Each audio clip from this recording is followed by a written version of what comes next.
Hi, I'm Nicsick. My name's Nicholas.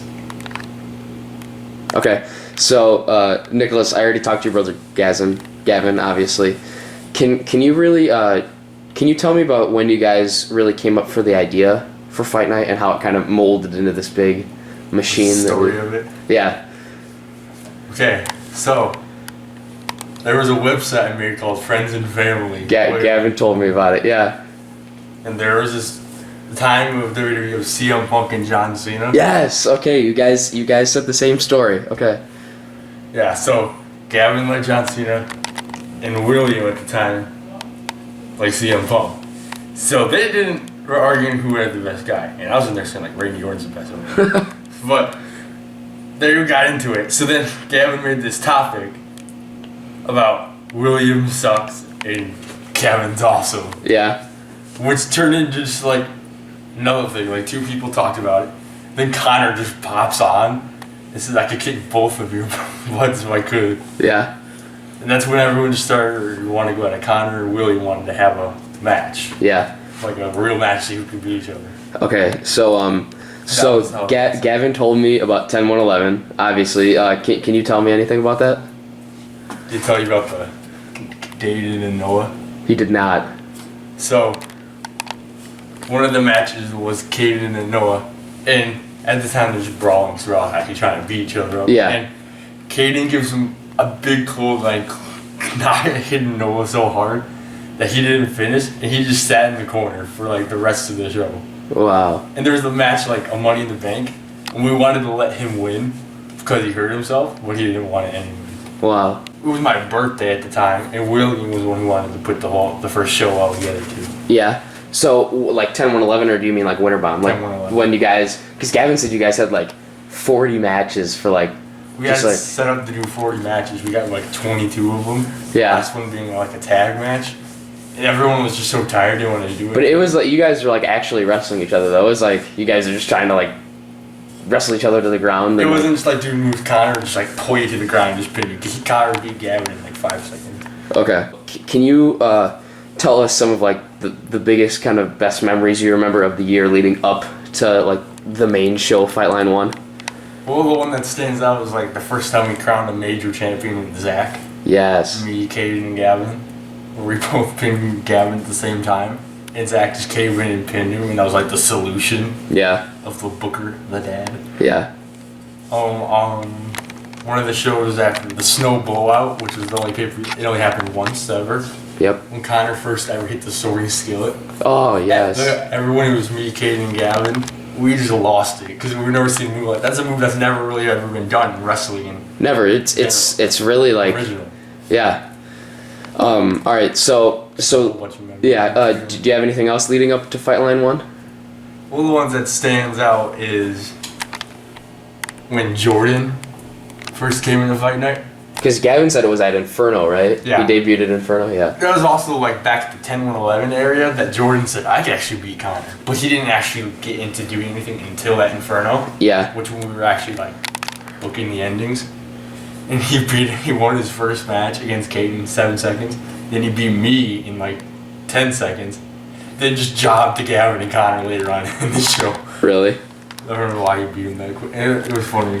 Okay. I think when Jordan got back up after his match with me, he was taunting Caden because he beat him so quickly. And I come from behind and give him my old move called the Excellence.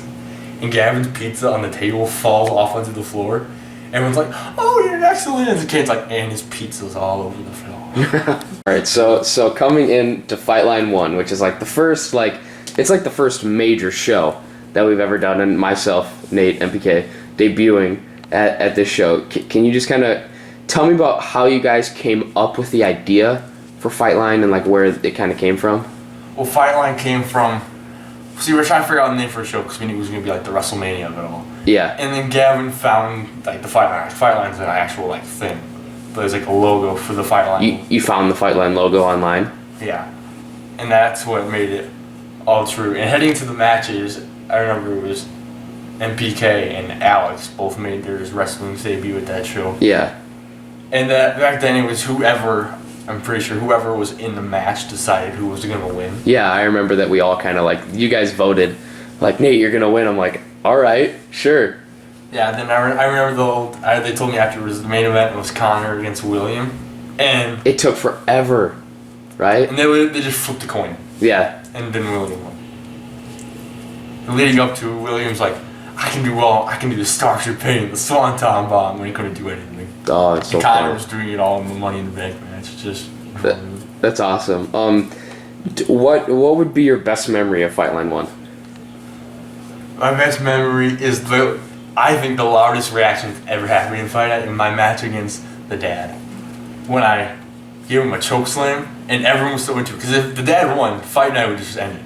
Yeah. So I just beat him, and I get out of the ring because it was a steel cage match. And I remember you slid down his back. Everyone from the crowd got out from the crowd and got up and was like lifting me up and stuff. And afterwards, that was how crazy it was. Well, leading up from the Fight Line 2 was a whole different story because we started in October up into June. This was a full year build up into Fight Line 2. What we knew when Fight Night was going to be good is when we got to the legendary Shell Shock pay-per-view. Shell Shock. That's when everything kicked off. That's when we knew it was good. 'Cause we had the shows. We even had the show in the Honolulu Dome before that. Yeah. But the Shell Shock is when everything kicked off because everything was great. It was the story of NPK's great return to get ruined by the tripping referee at the end of the show. Yeah, it was Shell Shock was. I would still put it up in top 3 best pay-per-views. Not wrestling, but just like how it went, it was just so good. Everything from that to Caden ending the long title reign of Connor. Yeah. To Justice showing up at the end of the show. Yes. That one for and Justice was just basically the rest of the year until Fight Line. Yeah. They had everything that there was. It took out everyone there was. It even took out Caden and Gavin in the crowd just laughing at something because I messed up describing like what the point of Justice as a group was and said the respect we do not deserve, which that was not what we're supposed to say because we want the respect that we're supposed to have. Then we just started beating up the cheers.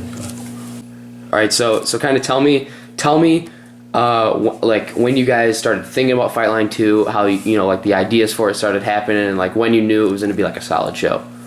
Oh, like I said, back at the Shell Shock, that's when we knew we were heading for like there was no going back. So we know when the Fight Line 2 was going to be big. The Inferno before, and the Victory Road. That Victory Road with 12 people, the Royal Rumble match. Was that the one at your house outside? Yeah, the one. With the debut of the world title, was that? Yeah, and then Yes. Jordan won the match. Yeah. Everyone flipped out. So, in the Fight Line 2, everyone knew every storyline was good. Justice against Fortune 4 was kind of 3, but... Yeah. Also, Nicsick against Noah, which was the worst build-up for a Fight Line match, is the main event. Oh my god. Like, we had the Sundown before. It's finally the confrontation for the show, but then he wasn't even there. Yeah. And it was, like, at the time, like, a great match, because anything to do with, like, no disqualification was fun. If you had that corner, just, like, random crap, just beating each other up with it. Yeah. But Fight Line 2, the best of that show, was one of Zach's best matches against Connor. Yeah. By far, I think that was probably the best match. The start of Peyton's career is when he cashed in the Money in the Bank. That was his liftoff. Yeah. Breaking away from Justice. Yeah. Going into Fight Line 2, how did you think it was gonna go? Because coming up to this time, Fight Night had some rough pay-per-views. Well, leading up into it, at this point, the first trampoline in a horrible storm blew 2 houses over, crashing. Even a neighbor in the house next to us who doesn't live there anymore saw it go by, and there's a trampoline just flying in the sky. You don't really know what to think. And then the second one just flew up into our neighbor's fence and just like cracked. And that was like days before Fight Line 2. So that was the show when we had to take all the blankets to that giant tent thing, the ropes. Yeah, it was. So I remember. We weren't sure how the show was going to go. We built it the day Connor and Caden came early and we made it. But the show went perfect after that. Yeah, I remember the like a couple days before we get like a text message or you put something on the website and it was like a picture of the trampoline broken and we're all like, oh my god, what are we gonna do? Like, I remember the first one it broke. We had to wrestle inside the old Schultz Center. There was like blue duct tape on the ground. Yeah. And we were all confirmed and there was at least 10 people in there. For what? What was it for? Summer Explosion, the first Summer Explosion. Oh, there yes. was 10 people, and we're all just crammed in there. Was that the tag team match? Was Zack that Tack the Zack Tack or Skillet versus Team Extreme? Was that Summer Explosion? The spear that was blocked on the camera, but it was still Yeah. Yeah, best move. Oh, it was so good. All right. Well, for Justice, most ideas, not just how WWE does it, but it has a base around it. So, Justice was based off of the Shield. Yeah, because the Shield came in around the same time you guys. So I thought of the idea, we'll do something like that. So me, Peyton, and Connor would invade the main event of the show and basically be... That was like the story up until Fight Night 2, the thing at the time. So we take out Jordan in the first ever of the group. And then we basically ran through the entire roster of Fight Night. Sort of like Fear, like it was the version with 3 of us at the time.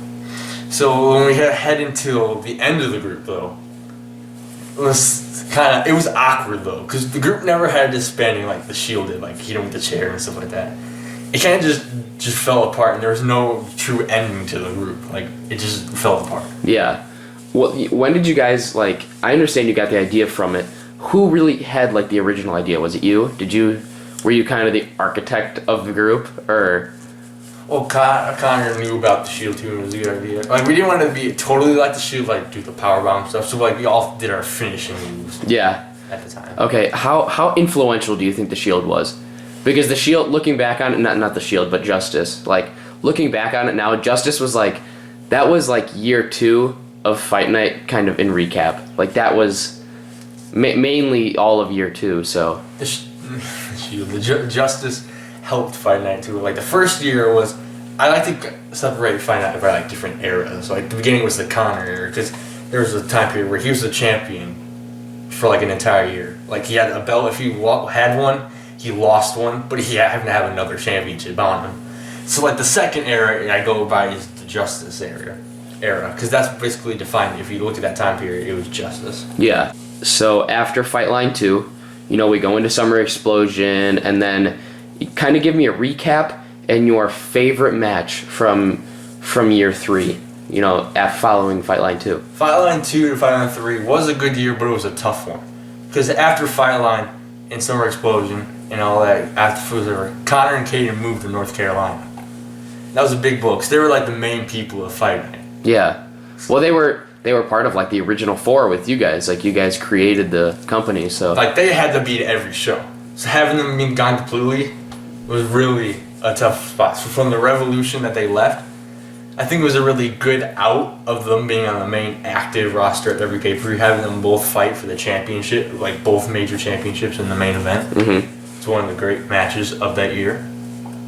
But we happened to have other people that were there. The new 4 was Nate and Peyton. Oh. Yeah. Ooh. That kind of, it was just us 4 for some pay-per-view. It was like, throw someone random in, like Aiden at the time. Yeah. And then he beat Colin. I want to kind of go off on something right now. I met you guys, who's videotaping right now. This is MPK. I met you guys in 6th grade. We were all 5th grade. Was it 5th grade with Mrs. King? I remember the Timberlee trip. Yes, we went to Timberlee in 5th grade, and I didn't know you guys. I kind of knew you, but I didn't know you, and I sat with you guys at breakfast. My dad. Every day, and your dad, the dad Zach was there. Eating his chocolate frosted flakes with chocolate milk. Zach was there, and I sat there. I didn't really talk to you guys. I just sat there and I'd listen to you guys talk about like WrestleMania and stuff, and I'm like, whoa, this pro wrestling thing is pretty cool. So and you guys talked to me. You're like, are you a pro wrestling fan? I'm like, yeah, it's pretty cool. They're like, do you want to be in Fight Night? I'm like, I don't know what it is, but sure, this would be really cool. And I just remember coming over after wrestling one night. It was like on a Friday, and I came over and we wrestled, and you screamed at William, and he cried, and it was like, it was the worst thing. Fake vengeance. Oh, the forgotten vengeance. Like the first vengeance is the one we had, like the original 4 Connor game. The fake vengeance, it was like everyone was there. Zach, everyone. It was a match with like you and Will. Yeah. and he was actually just like kicking the crap. Yeah, he was freaked out on him. Yeah, he was kicking me. I remember I had hurt my knee or something. He was like bending my knee, and out of nowhere, I look over and you're like, ah, and you like yell at him, and then you run upstairs and you go into your room, and William starts like bawling, and I'm looking around, I'm like, oh my god, what did I do? And like, I was thinking there, I'm like, okay, well, this is cool. I just ruined stuff for them, so I'm just gonna go. But you know, getting back on track now. What would you say was like your best match in year 3, and like what kind of defined that time?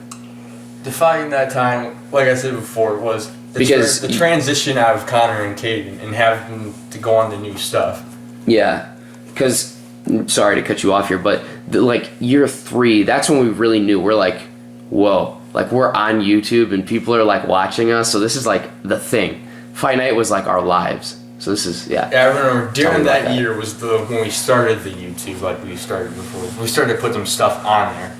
Because, you know, we have to get the stuff out there. Like, we put it on the old Metacalf site, whatever it was called, Metacalf.com. Yeah. But, like, it would put on there, but it's, like, the most added up site, like, advertisements ever. You couldn't do anything on there, basically. Yeah. So then we put it to YouTube finally, because before that, like, Connor was, like, never allowed to use YouTube. Mm-hmm. I used to go to Connor and Caden's house all the time during the summer, because, like, their mom would babysit them. So I knew everything about them. But putting it on YouTube was a start so people could see it.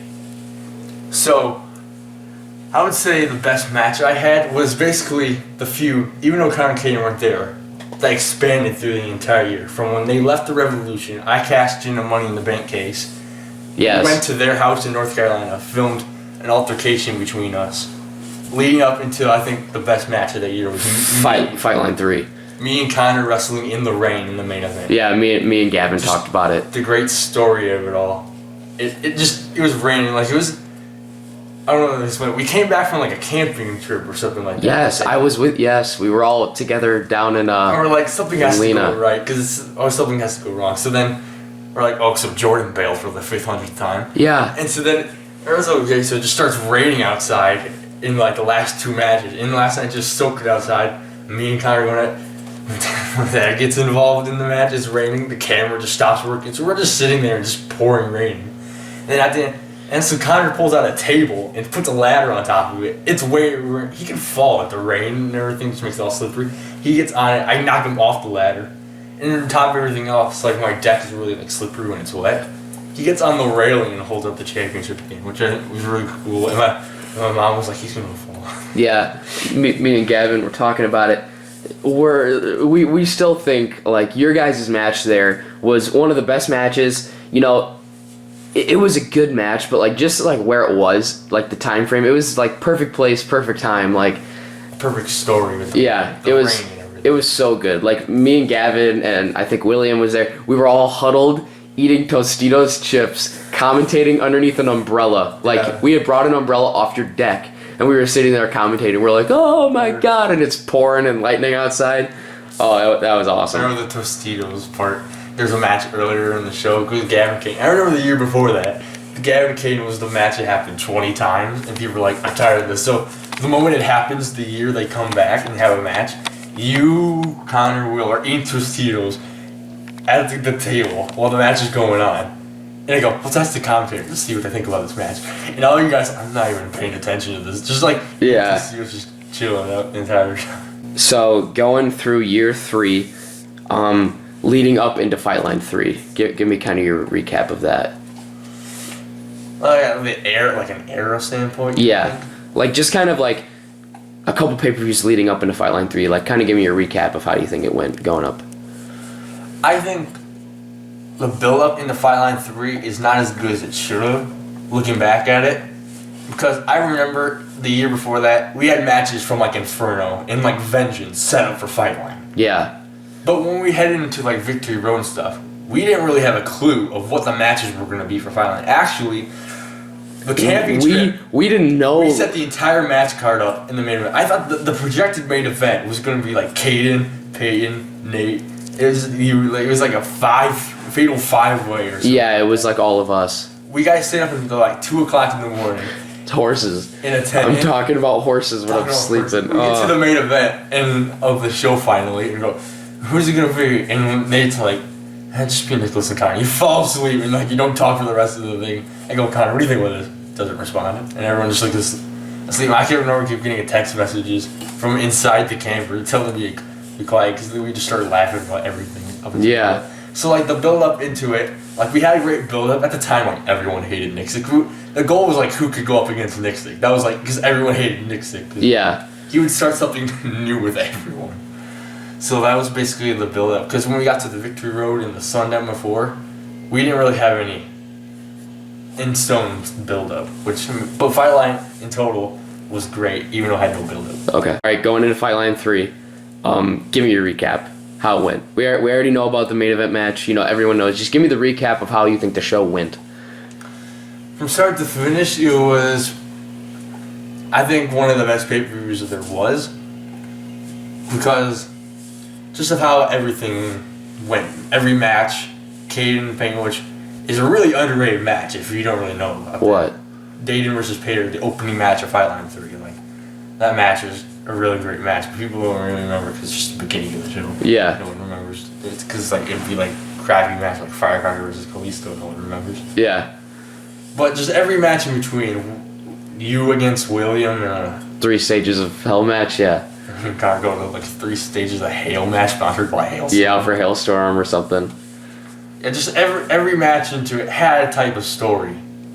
Colin and Fear. Yes. It was just a great build up to the show. Okay.